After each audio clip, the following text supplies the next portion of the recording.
मैं सीधे चलूंगा पवन सिन्हा जी के साथ। पवन जी ने हमारे साथ एक एस्ट्रोलॉजिकल शो में प्रिडिक्ट किया था। पवन जी, वेरी क्विकली आपका टेक, भारत में वैक्सीन कब तक? आपने बोला था वैक्सीन दुनिया में आ जाएगी, वो तो दिख रहा है सर। हाँ, मुझे लगता है क्योंकि 18 जून से गैमालिया के माध्यम से ये रूस बार बार कहता आ रहा है, कोई भी जब देश ऐसा कोई अनाउंसमेंट करता है तो वह बहुत अहम होता है। तो ये मैं मान के चल रहा हूँ कि तभी से इस पर कार्य बहुत पुख्ता रूप से शुरू हुआ था और ये बहुत जल्दी रूस की भी आएगी और प्रभु ने चाहा तो सितंबर में हमारे पास इतनी वैक्सीन होंगी कि ये देश ही नहीं दुनिया भी कोरोना के भय से मुक्त होकर अपने रास्ते पर आगे बढ़ेगी और जीवन सामान्य होगा। एक बहुत संक्षेप में मैं आपसे जानना चाहूंगा, आपको लगता है कि भारत भी इस दिशा में बहुत जल्दी आगे बढ़ने वाला है? बहुत जल्दी। जैसे अभी डॉक्टर वली ने कहा था, तो यद्यपि उम्मीद तो यही है कि 15 अगस्त को ये अनाउंसमेंट होगा, लेकिन अगर किसी कारणवश लेट भी होते हैं तो भी ये सितंबर में हमें ये भारत में भी ये वैक्सीन मिलेगी। बहुत बहुत शुक्रिया सर हमसे बातचीत करने के लिए। आपका अभिषेक, आपका भी बहुत बहुत शुक्रिया। मैं अपनी अगली खबर पर बढ़ने से पहले एक क्विक रिएक्शन में लेना चाहूंगा जनरल शंकर प्रसाद से। सर, अगर जियोपॉलिटिक्स की बात की जाए, अगर पूरी दुनिया के जिस तरीके से संरचना अभी चल रही है, युद्ध के बादल दिख रहे हैं, कोरोना को लेकर एग्रेशन दिखाई दे रहा है, क्या इस वैक्सीन के बाद आपको लगता है चीजें परिवर्तित होंगी? क्या आपको लगता है जियोपॉलिटिक्स में रशिया की तरफ फिर से एक बार फोकस टिल्ट करेगा? क्या आपको दिखाई देता है सर? देखिए, आपने खबर तो बहुत अच्छी सुनाई है, लेकिन जहाँ तक पॉलिटिकल सवाल है, जहाँ तक जो पॉलिटिकल सवाल है, इसकी तो कार्यक्रम चल रहा है अमेरिका में भी, यूके में भी, भारत में भी, तो कई जगह चल रहा है। शायद हमारे यहाँ भी ये बन जाए, जैसे आपके पहले स्पीकर ने कहा। तो अगर इसकी वैक्सीन बन जाती है तो फिर तो खेल ही बिल्कुल ख़त्म हो जाएगा।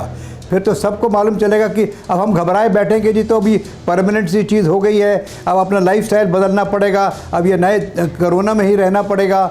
लेकिन अगर वैक्सीन बन गई तो अवश्य है कि ज़रूरी पूरी वर्ल्ड की सिचुएशन बदल जाएगी। लेकिन आपसे मेरी एक रिक्वेस्ट है कि जब इस किस्म की वैक्सीन बनती है तो उस समय, जैसे वर्ल्ड हेल्थ ऑर्गेनाइजेशन की मैडम स्वामीनाथन ने भी कहा है कि इसकी ट्रायल 4-6 महीने की इज़ नॉट एडिक्वेट, इसकी ट्रायल कम से कम 1.5-2 साल चलनी चाहिए, उसके बाद इसकी सक्सेस और फेलियर की बात होनी चाहिए। ये वर्ल्ड हेल्थ ऑर्गेनाइजेशन के स्वामीनाथन ने कहा, शायद आपने सुना भी होगा। तो इस किस्म की जब वैक्सीन बनती है तो जहाँ तक मेरी, मैं तो I am not a doctor nor am I research scientist, लेकिन मैं तो ये कहूँगा कि इसकी पहले रिसर्च अच्छी हो जानी चाहिए।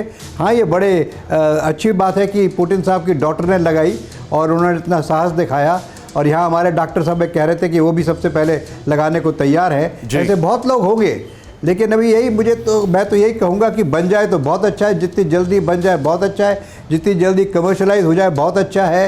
ये बड़ा भारी संकट फंसा हुआ है, लेकिन सर मैं आपसे एक संक्षेप में सवाल और फिर से पूछूंगा। सर, क्या आपको लगता है कि वैक्सीन एक अलग तरीके से पावर शिफ्ट करेगी दुनिया में, और जिसने पहले लाके आया उसके प्रति या उसकी तरफ एक जिसको कहते हैं पावर बैलेंस टिल्ट होगा? नहीं, मैं ये नहीं समझता। मेरे ख्याल से केवल वैक्सीन बनने से पावर शिफ्ट नहीं होगी। हाँ, इसकी लीवरेज ज़रूर इस्तेमाल हो सकती है इसकी लीवरेज ज़रूर इस्तेमाल हो सकती है। जैसे अगर रशिया में बन गया और जगह नहीं बन पाया तो लीवरेज इस्तेमाल हो सकती है, इसकी रशिया करेगा। लेकिन अगर हम ये कहें कि इससे पूरी जियोपॉलिटिकल की बैलेंस बदल जाएगी, ये एक न्यूक्लियर हथियार के समय माना जाएगा, ये एक बड़ा गेम चेंजर हो जाएगा, ऐसा तो मुझे नहीं लगता भाई होने वाला है। When it comes from you, sir, we can trust blindly। जब आप बता रहे हैं इस बात पे हम पूरी तरीके से आपके साथ सहमति जताएंगे, बिकॉज आप जो हमारे साथ खास मेहमान है, आपका एक्सपीरियंस अनपैरेलल्ड है।